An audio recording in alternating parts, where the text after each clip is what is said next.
Hi, my name is Jeffrey Morgan. I am 25 years old and I am from Richmond, Virginia. And I'm very excited just to tell you a little bit more about me and what my journey has been thus far and why I feel the Lord has called me into a life of ministry through music and through theater. I have always had such a heart and such a love and passion for music. Started at a young age. I remember some of the earliest things that I got a spanking for when I was a child was incessantly singing at the dinner table and always having to be told that I needed to stop. But that really just sprouted this immense love for music and the art form that it is, and why I feel that it is just a true form of worship. My parents gave me the opportunity when I was young to start in a boys' choir when I was 7, and I really didn't stop from there. I was in the boys' choir for 7 years, went directly into a cappella groups and barbershop quartets and private classical training throughout all of my uh, elementary, middle, high school, even into college. It's something that I still keep up with. Um, and it's always just played a huge part in my life. Now, I do believe that I was raised in a Christian family. I was raised knowing who the Lord was and loving the Lord, but I also realized that I, for a long time, lived a complacent lifestyle. And although I said I was a believer, I don't think I was actively pursuing a relationship with the Lord until I was much older. I came to the realization through the admonition, prayer, and prophecy of friends and mentors that I was hanging on to the tailcoats of my parents' relationship with the Lord and not actively pursuing my own relationship with the Lord. And I think that kind of culminated after I finished high school. I was encouraged to take a gap year, and during that gap year, I did some mission work with Youth with a Mission in Boston. And I went into this school that was all about creative arts, so music, theater, dance, art, photography, and I went in very much with this um, self-worth of what I was capable of doing.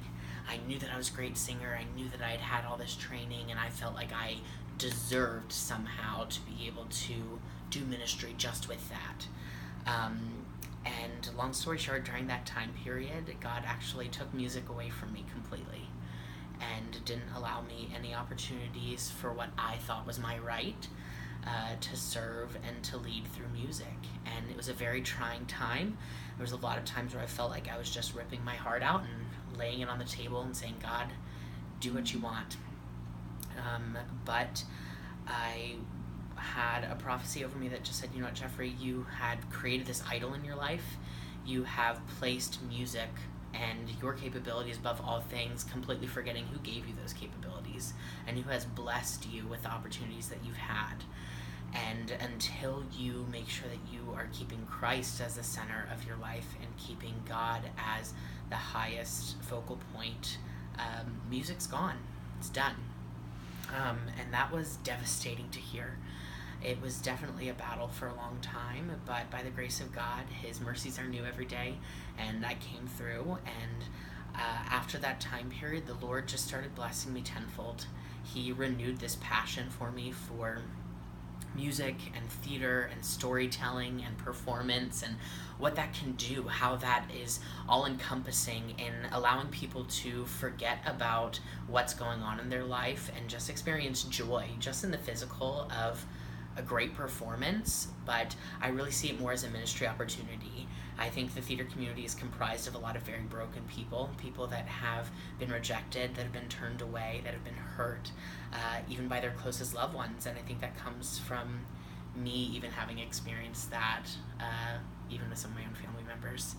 But I was able to realize who my identity was in Christ, and that's something that I think God has called me to be able to help others, and whether that be within my own cast and with my fellow employees or castmates or with those that are attending the shows that we put on. I truly feel that God has called me into a life of ministry through the gifts that He's given me. And so after that time period, right after high school where God took away music, He started just opening the floodgates and blessing me in ways that I couldn't even imagine, through being able to be connected and get an opportunity to lead worship in my church at a regular basis, to then getting connected with a professional theater company at the end of 2015 and booking consistent work from that point even up until now. And I think that in the here and the now, God has called me to step out in faith. At the end of March of this year, I left my full-time job and just said, okay, Lord, I believe that this is what you have for me. I believe in my heart that you are sovereign and that you will provide. And so I've been living the life of a struggling artist, working at Starbucks to pay the bills, and pursuing theater in any way that I can. And God has been so good and has been allowing me to grow so much deeper with Him as I pursue this. And I truly feel that God is going to continue to do that. I feel that He opens doors and windows in places that we don't even think to look. And I really think that this opportunity with the Museum of the Bible really could be that. I feel that it would be a great opportunity, not just for consistency and for the ability to have a regular outreach, but I feel that the Museum of the Bible is strategically placed in an area of our country that so needs to hear the love of the Lord, that is so pivotal in the decisions that we have. However, I also believe that the Washington, D.C. area in specific could really be a catalyst for starting a New Age revival. And that's why I'm so excited about what this opportunity could bring. I'd love to be able to talk to you more about what those opportunities can look like and how I can partner with the Museum of the Bible, whether that be through employment or through prayer. So thanks for listening in, and I hope to hear from you soon.